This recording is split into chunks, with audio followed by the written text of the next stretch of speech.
Mr. Aiko, Mr. Aiko, Mr.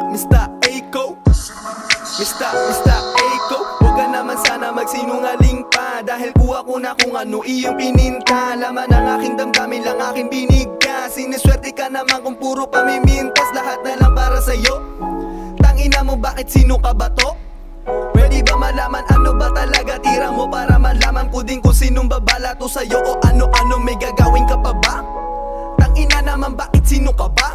Paulit-ulit na lang ang naririnig ko sa'yo. Nakakarindi ka na rin, di mo ba mapagtanto? Bakit sino ba talaga ang iyong pinupuna? Madami na nagtataka, lahat natatamaan na, o wag ka na magsalita. Pasensyahan na lang kung nanggaling pa sa akin. Di mo ba napapansin masyado kang mahangin? Feeling mo naman sa'yo lahat nang nanggagaling. Inuutusan ka lang naman dyan pumunta sa akin. Magabot at magahed, wag mo namang karirin. Katumbas ng bigat nitong bara ko, dalang alileng na binibigay sa'yo ni Kuya B. I'm making so much money, tunog yan ni Kuya B. Siya na ang nagpapatunay, wag ako maging sakim. Yaan mo lang sila dyan, gawin mo lang ang iyong ting. Tawanan mo pa ako, asan ka ngayon, di ba puta ina mo?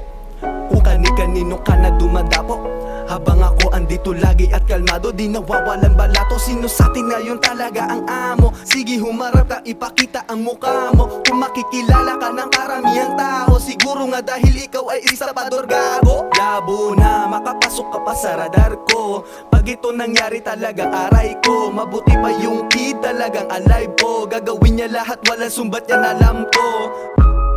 Mr.